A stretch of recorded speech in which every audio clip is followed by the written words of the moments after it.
They said the dragon's cubs trusted no one, until a human child fell asleep in their nest. Before we dive into this story, drop a quick hi in the comments and tell me where you're watching from. It really helps support the channel. In the shadow of the great mountain Veril, Lily Quinn clutched her tattered backpack as she trudged through the alien forest.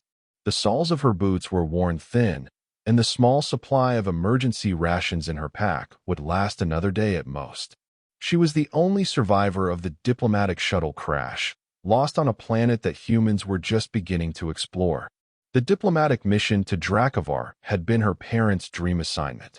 As xenobiologists specializing in the newly discovered Drakari species, Robert and Maria Quinn had been ecstatic when selected to join the first official human delegation.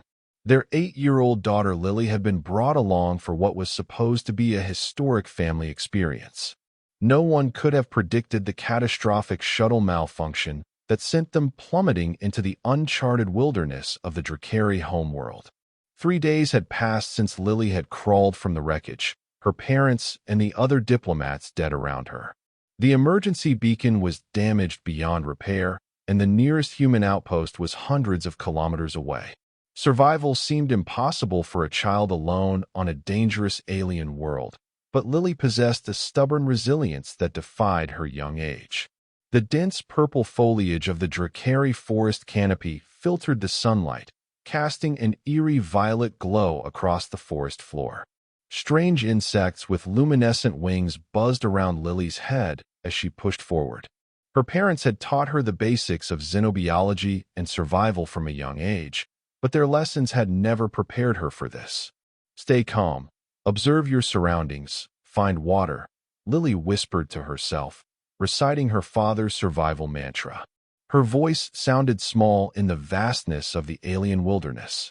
A low rumble echoed through the forest, causing Lily to freeze in her tracks. The ground trembled beneath her feet, and the distant sound of trees cracking filled the air. Something large was moving through the forest, and it was heading in her direction. Lily had been briefed about the wildlife on Dracovar. The planet was home to numerous predatory species, but none more feared than the Drakari themselves. The intelligent draconic species stood over 3 meters tall at adulthood, with armored scales, powerful limbs, and the capacity to breathe superheated plasma. They were territorial and fiercely protective of their young. The rumbling grew louder, and Lily dove behind a fallen tree just as a massive shape crashed through the underbrush. Her heart pounded in her chest as she peered over the log, eyes widening at the sight before her. A female Drakari burst into the clearing, her midnight blue scales glistening in the filtered sunlight. Standing nearly 4 meters tall, the draconic being moved with surprising grace despite her massive size. A row of crystalline spines ran from the top of her head down to the tip of her tail, glowing with internal energy. The Drakari female sniffed the air, her slitted pupils scanning the forest with predatory focus. Lily ducked lower behind the log, trying to make herself as small as possible. The diplomatic briefings had been clear. Adult Drakari rarely attacked without provocation, but they were unpredictable around their nesting grounds. Lily's blood ran cold as she realized what was happening. The pattern of the Drakari's movements, the way she was scanning the forest with increasing agitation. This was a mother searching for something, or someone. The Drakari female opened her mouth and released a haunting call that echoed through the forest. The sound was answered by a distant roar that made the trees themselves seem to tremble. The mother called again, this time with a note of desperation that transcended species barriers. Lily understood immediately. The Drakari was searching for her young. Against all survival instincts, Lily felt a pang of empathy. The mother's distress was palpable, and it reminded her painfully of her own loss.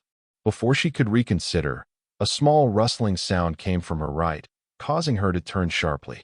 Not 10 meters away, partially hidden in a hollow log, was a Drakari cub. Smaller than Lily had expected, the young creature was perhaps the size of a large dog, with scales that hadn't yet darkened to the adult's midnight blue, instead displaying a lighter sky blue coloration. The cub's eyes were wide with fear, and a thin whimper escaped its throat as it tried to make itself smaller. The cub was injured. A deep gash ran across its hind leg, still seeping a luminescent blue fluid that Lily recognized as Drakari blood. The young dragon was trying to hide its injury, instinctively aware that showing weakness in the wild was dangerous. Lily found herself moving before she could think better of it. Staying low, she crept toward the injured cub, ignoring the voice in her head screaming about the foolishness of approaching a predator's young. The cub saw her and hissed, baring small but sharp teeth. "It's okay," Lily whispered, remembering the basic Drakari calming sounds her mother had taught her. She made a soft, trilling noise in the back of her throat, attempting to mimic the sound Drakari mothers used to soothe their young. The cub's eyes widened in surprise, its head tilting to the side as it studied the strange creature making familiar sounds. Lily reached slowly into her backpack and pulled out her water bottle and a clean shirt, the last spare clothing she had. "I want to help you," she said softly, knowing the cub couldn't understand her words, but hoping her tone would convey her intentions. "Your mom is looking for you. She's worried." With careful movements, Lily dampened the shirt with water and extended her hand toward the injured leg. The cub growled and snapped at her, but the movement was weak and half-hearted. It was exhausted and in pain. "I know it hurts," Lily continued, inching closer. "My mom used to clean my cuts too. It stings, but then it feels better." The cub watched her with intelligent eyes, assessing the small human approaching it. Lily continued making the trilling sound, and to her amazement, the cub eventually stopped growling. When she gently pressed the damp cloth against the wound, the cub flinched but didn't pull away. "Good job," Lily murmured, carefully cleaning the dirt and debris from the wound. The gash was deep but clean, likely from a fall rather than a predator attack. "You're very brave." As Lily worked, she became aware of a shadow falling over her. Slowly, she turned her head to find the adult Drakari female standing directly behind her, towering over the human child and her cub. The mother's pupils had narrowed to thin slits, and wisps of heated air escaped her partially open mouth. Lily froze, her hand still on the cub's injured leg. This was it. She was going to die on this alien world, killed by a mother protecting her young. She closed her eyes and waited for the inevitable. Instead of attacking, the Drakari female lowered her massive head to inspect what Lily was doing. After a moment of tension so thick Lily could barely breathe, the mother made a sound, not a growl, but the same trilling noise Lily had been attempting to mimic. The cub responded immediately, chirping and trying to stand despite its injury. The mother gently nudged her offspring with her snout, checking the wound that Lily had been cleaning. To Lily's astonishment, the adult Drakari then turned her attention back to the human child, studying her with an intensity that felt like it was piercing directly into Lily's soul. "I was just trying to help," Lily whispered, tears welling in her eyes as exhaustion and fear finally caught up with her. "I lost my parents too, in the crash." The Drakari female couldn't understand human language, but something in Lily's demeanor must have communicated her intentions. After what seemed like an eternity, the massive creature lowered herself to the ground beside her cub and extended one clawed limb toward Lily. Every instinct told Lily to run, but she stood her ground, watching as the massive clawed hand stopped just short of touching her. It wasn't a threatening gesture, it was an invitation. With trembling hands, Lily reached out and placed her small palm against the Drakari's scaled limb. The contact sent a strange warmth spreading up her arm. The scales were smooth and hot to the touch, like sun-warmed stone. The injured cub chirped again, struggling to its feet and limping toward Lily. To her surprise, it nudged against her leg, almost like a cat seeking attention. The mother watched this interaction with unblinking attention, her posture relaxing incrementally.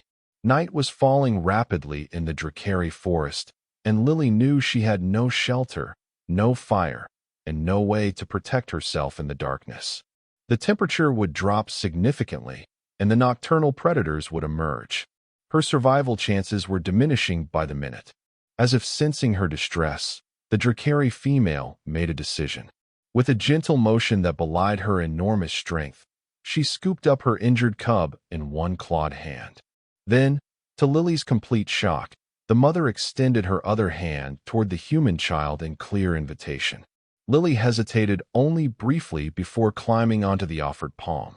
The Drakari rose to her full height, cradling both young ones against her armored chest, and began moving through the forest with powerful strides. They traveled for what felt like hours, deeper into the wilderness than Lily had ever been. The Drakari moved with purpose, occasionally stopping to scan the forest or call out with deep, resonant vocalizations that were answered by distant roars. Finally, they arrived at a massive cliff face that rose hundreds of meters into the darkening sky. The Drakari approached what appeared to be a solid rock wall and pressed her snout against a specific location. To Lily's amazement, a section of the cliff face shimmered and disappeared, revealing a hidden entrance. The cavern beyond was enormous, its walls embedded with bioluminescent crystals that bathed the space in a soft blue glow. The floor was covered with a thick layer of vegetation that had been arranged in a circular pattern, a nest. And in that nest were 3 more Drakari cubs, all watching the newcomers with curious eyes. The mother lowered Lily and the injured cub into the nest, where the other young dragons immediately surrounded their sibling, sniffing and chirping with concern. Lily stood awkwardly in the middle of the alien nursery, uncertain what to do next. The injured cub solved her dilemma by limping over and collapsing against her legs, nearly knocking her over. The other cubs watched this with evident surprise, then began approaching cautiously, their natural curiosity overcoming their initial wariness. "Hello," Lily said softly, extending her hand slowly as her mother had taught her to do with unfamiliar animals. "I'm Lily." The cubs sniffed her hand, then her clothes, and finally her hair, which seemed to fascinate them.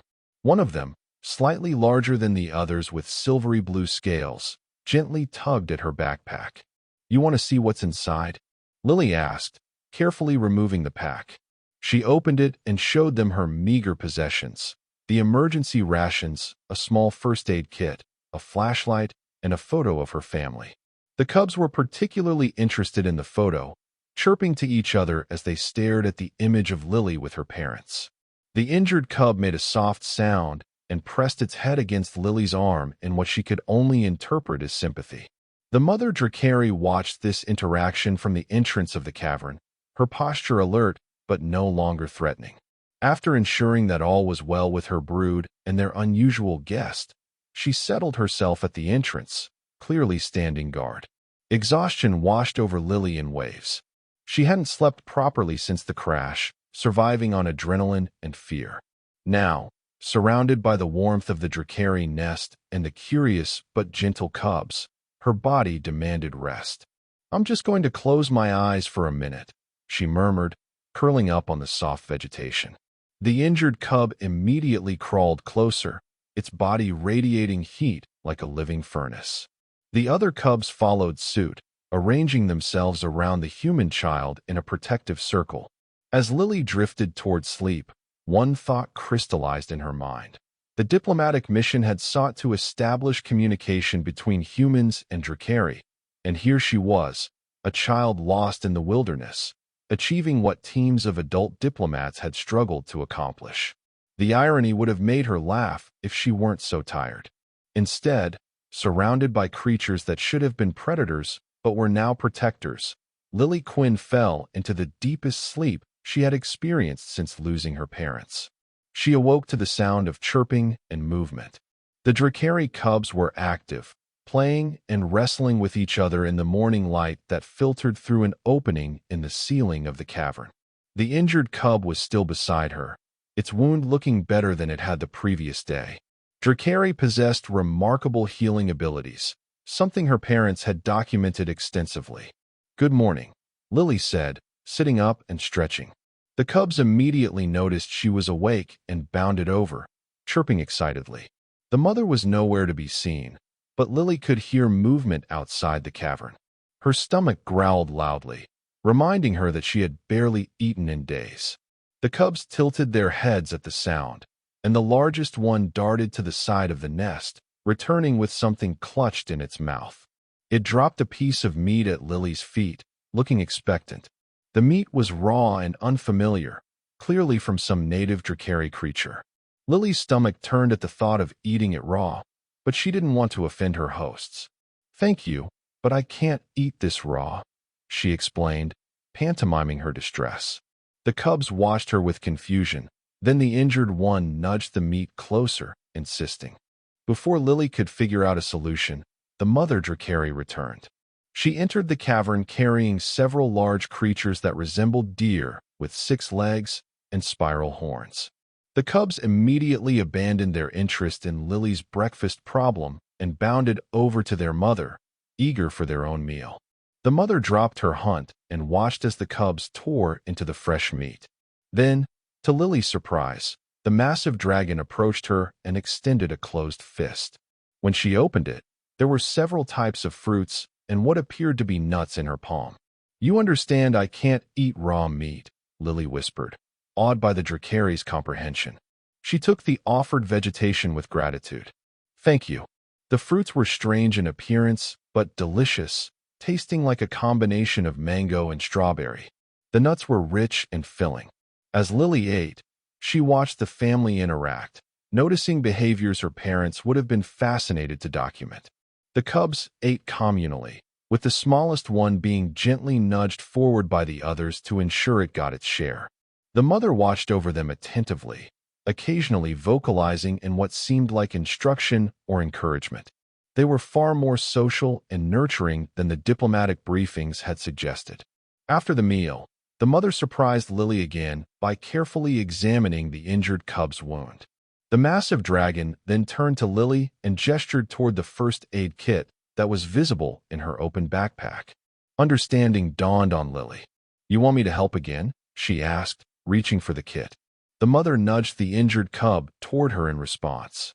With gentle hands, Lily applied antiseptic cream from her kit to the wound, which was already showing remarkable improvement. The cub remained still during the treatment, occasionally making soft, trilling sounds that seemed to communicate trust. "The xenobiologist said your kind trusted no one outside your family groups," Lily said as she worked. "They said you were solitary and aggressive toward other species. But that's not true, is it? You just protect your own, like we do." The mother Drakari watched her with those intelligent eyes, and for a moment, Lily felt understood despite the insurmountable language barrier. After treating the cub, Lily faced her own dilemma.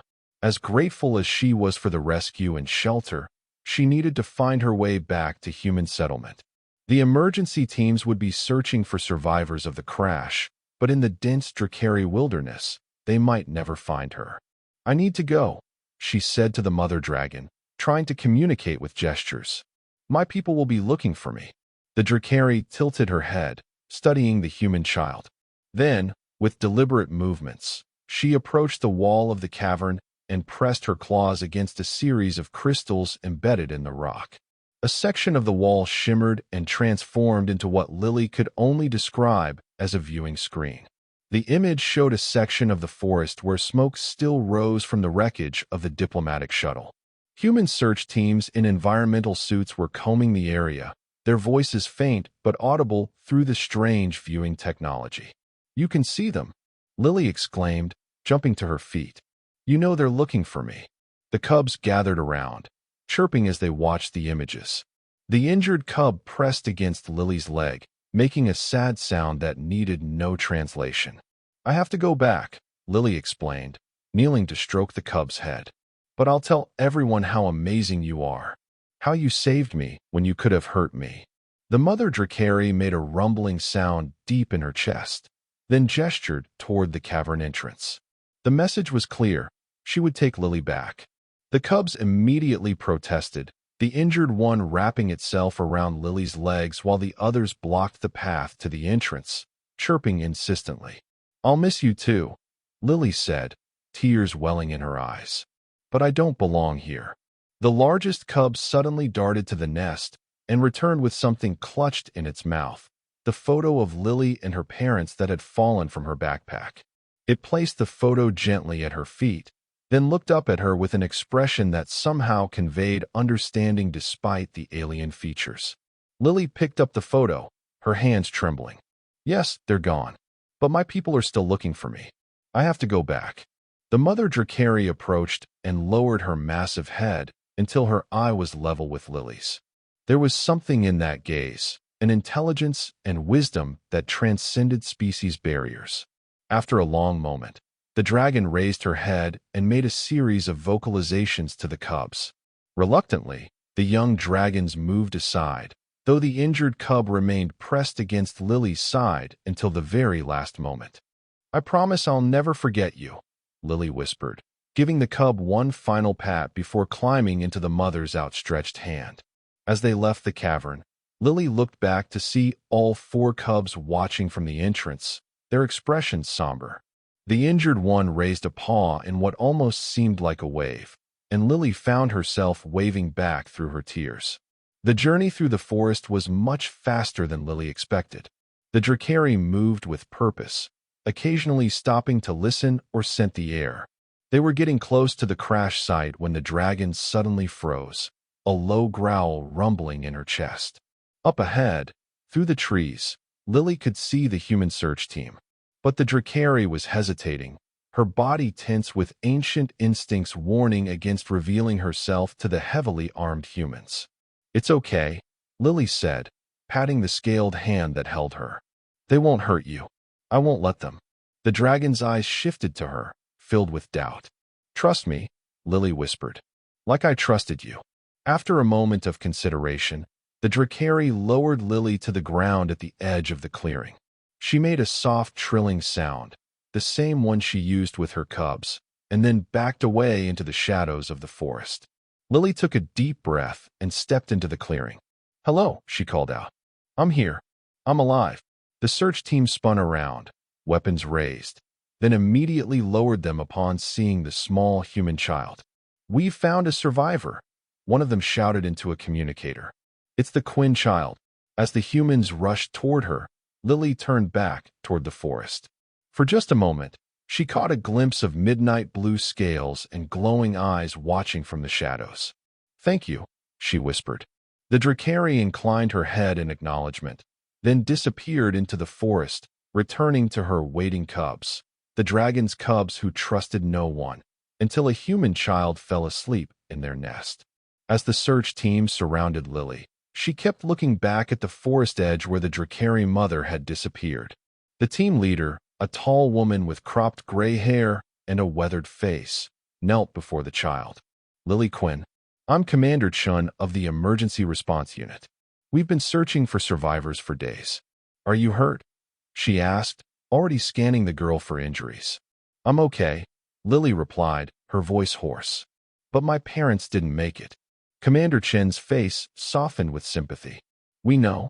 We found the crash site 2 days ago. You're the only survivor. Can you tell me how you managed to survive out here alone? This region is known for dangerous predators. Lily hesitated, her gaze drifting back to the forest. I wasn't alone. They helped me. They?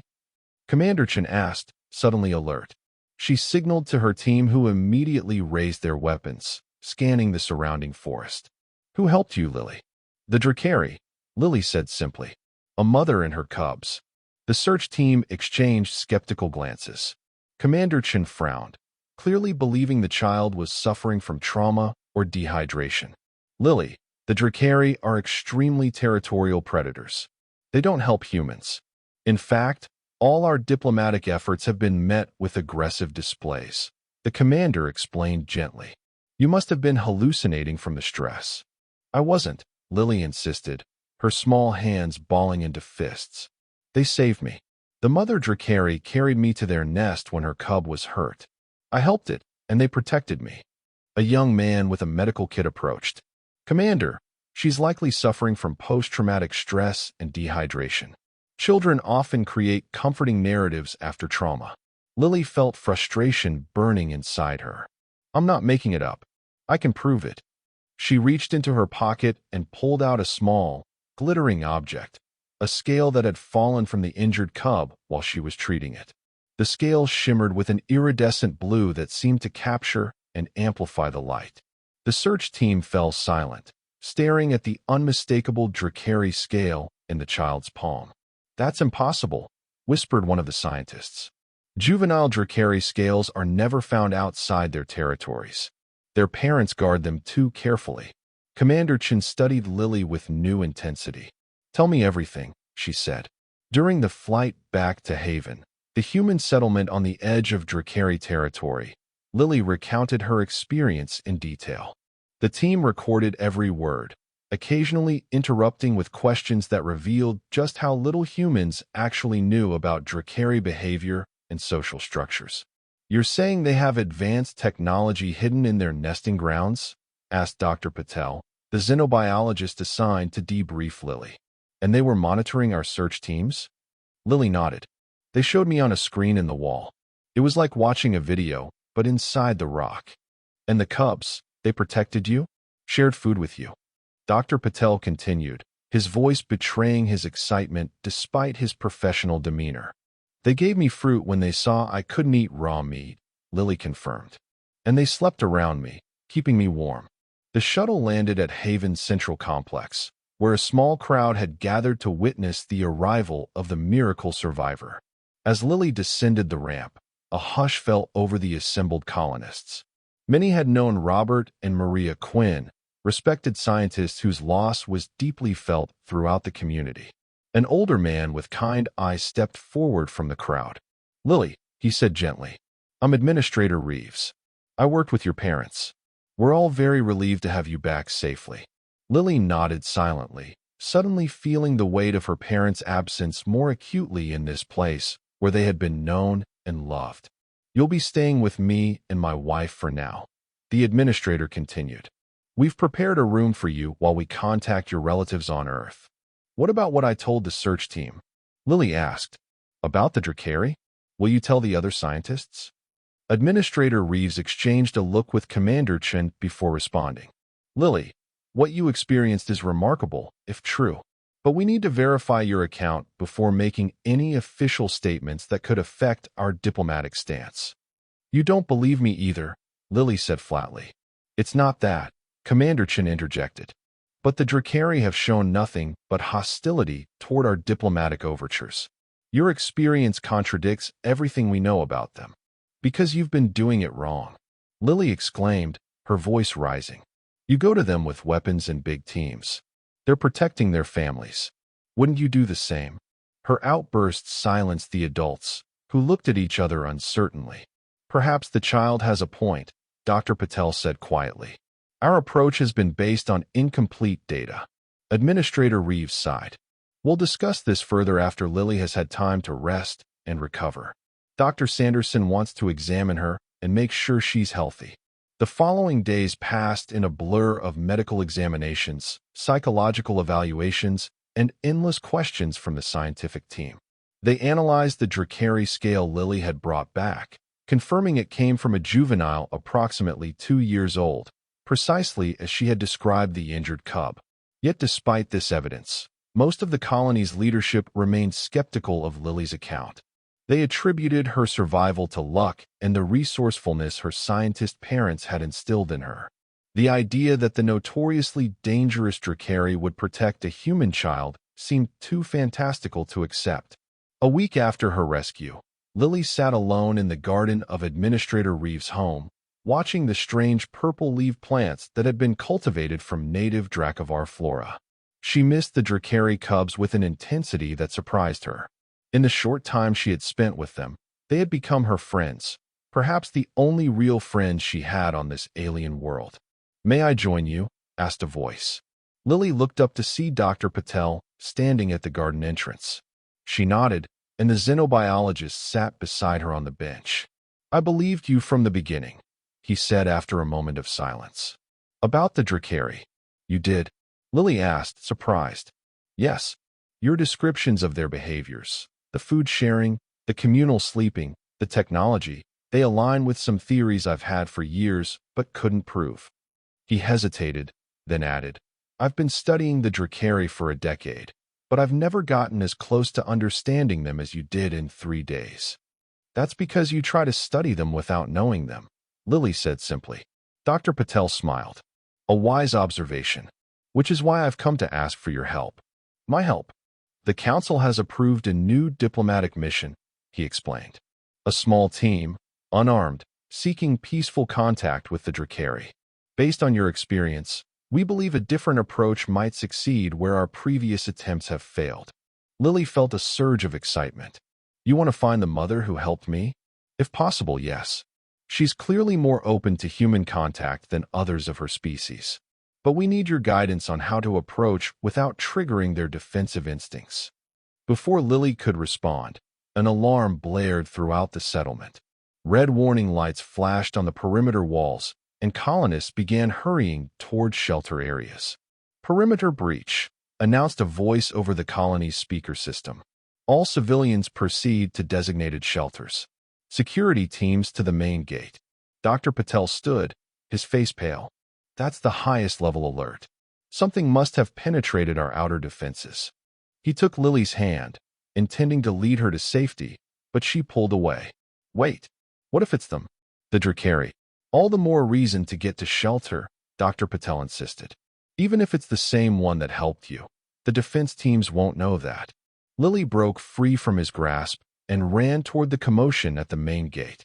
She heard Dr. Patel calling after her, but she didn't stop. If the Drakari mother had come looking for her, Lily couldn't let the humans harm her. The main plaza was chaos. Security personnel formed a perimeter around the gate, weapons trained on something outside the barrier field. Administrator Reeves stood with Commander Chun, both looking grim as they assessed the situation. Hold fire unless directly threatened. Commander Chun ordered her team. We don't want to provoke them. Lily pushed through the crowd until she could see what was happening. Her heart leaped in her chest. Outside the energy barrier that protected Haven stood the midnight blue Drakari mother, her posture proud but non-threatening. Behind her were all 4 cubs, including the injured one whose leg was now fully healed. They made no aggressive movements, simply waiting at the boundary of the human settlement. It's her, Lily cried, rushing forward only to be caught by Administrator Reeves. Lily, stay back. It's not safe, he warned, holding her firmly. You don't understand. They came for me. Lily struggled against his grip. Please, let me talk to them. Commander Chen turned to them, her expression conflicted. Sir, the Drakari aren't showing any aggressive behavior. They're just waiting. This is unprecedented. Dr. Patel caught up to them, breathless. She was right all along, he said, staring in awe at the family of dragons. They're not here to attack. They're here for Lily. Administrator Reeves hesitated, looking from the child to the Drakari and back again. If you're wrong, we could all die, he said grimly. I'm not wrong, Lily insisted.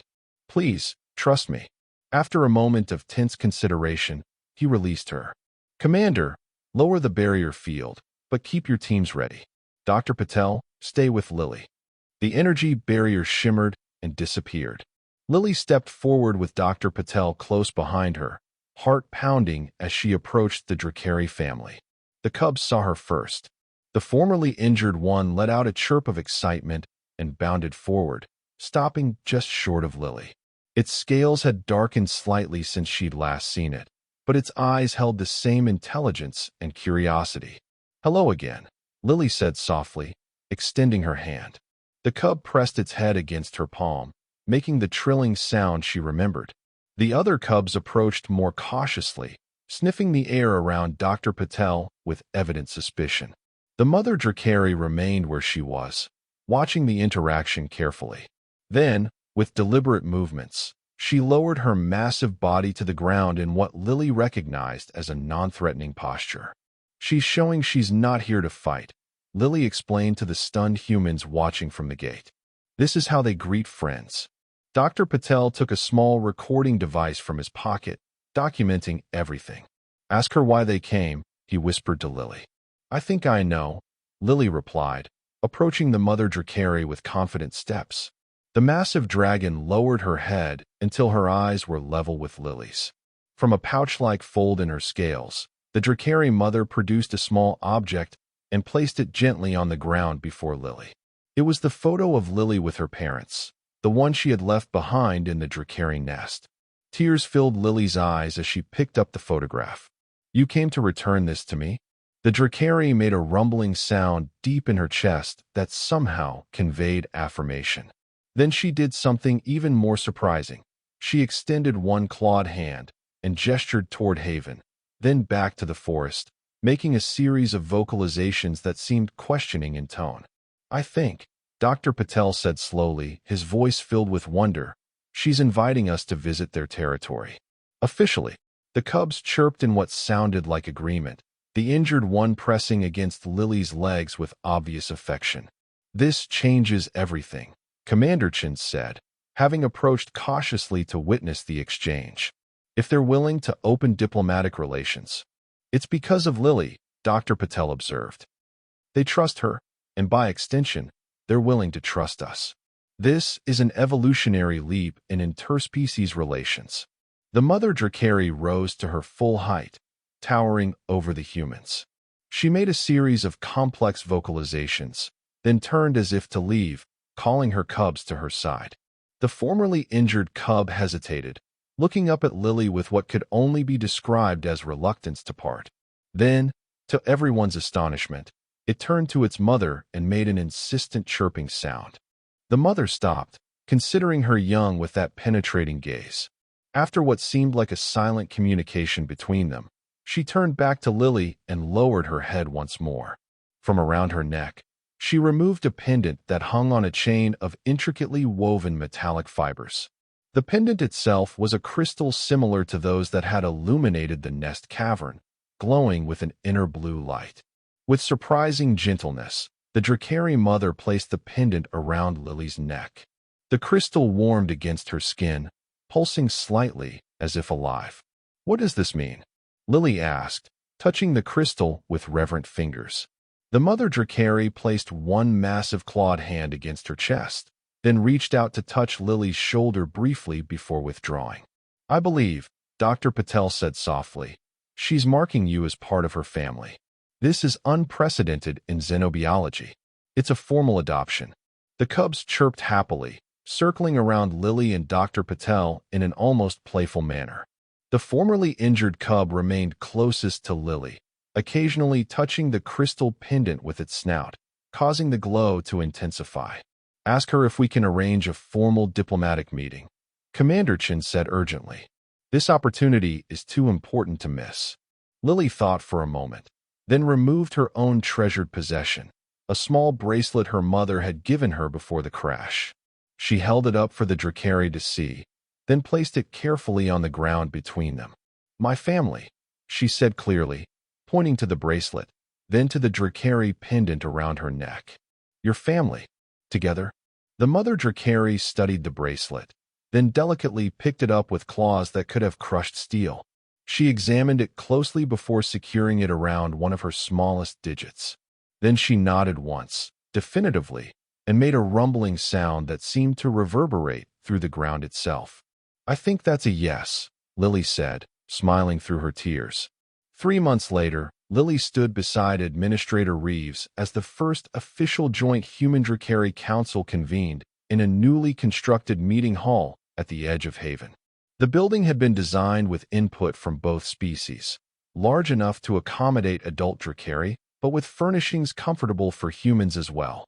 The Midnight Blue Mother, now known by the name Alanis, a simplified version of her true name that humans could pronounce, led the Drakari delegation.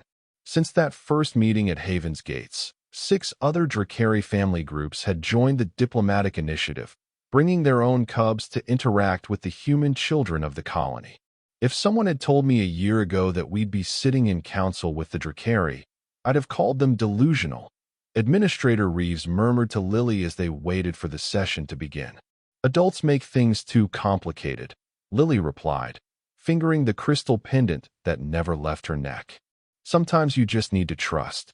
The doors opened, and Alanis entered with her 4 cubs, now noticeably larger than they had been when Lily first met them.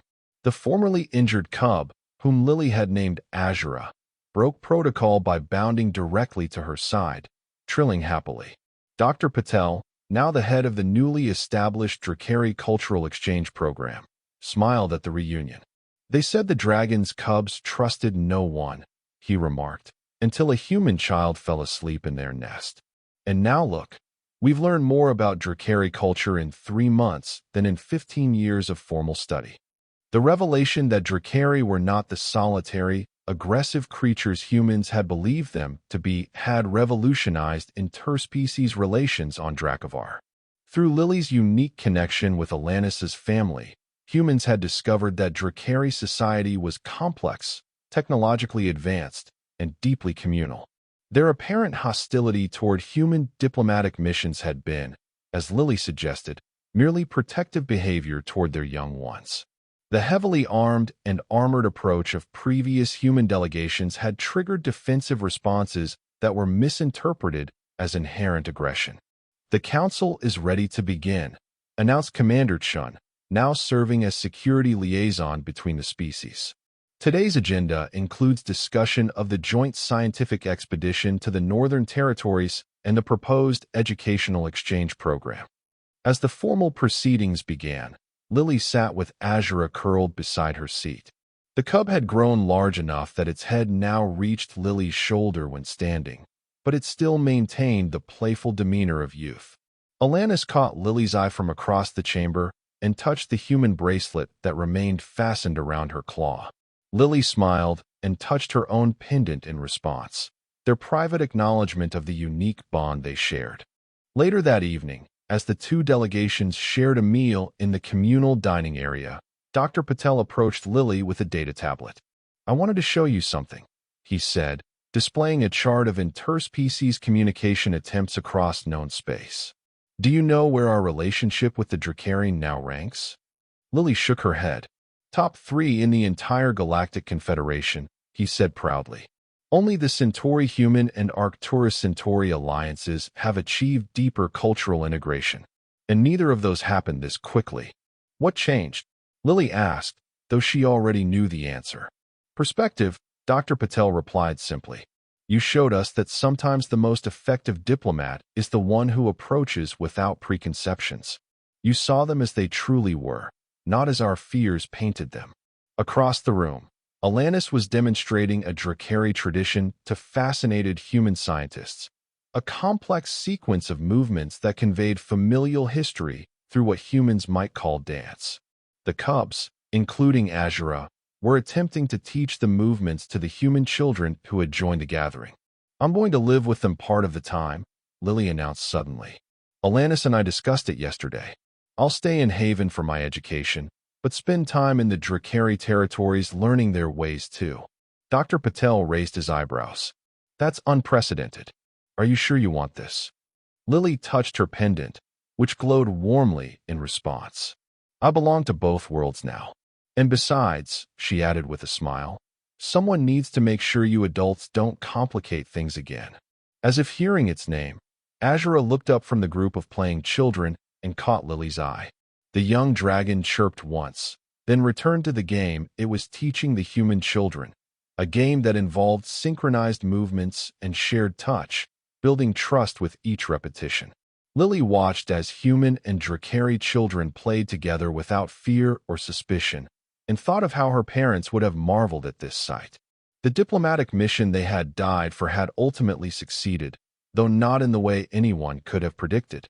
They said the dragon's cubs trusted no one, until a human child fell asleep in their nest. And in that simple act of trust, two species found a way forward together. And that was the end of the story. If you listened all the way to here, don't forget to leave feedback about what you thought of the story in the comments, whether positive or negative.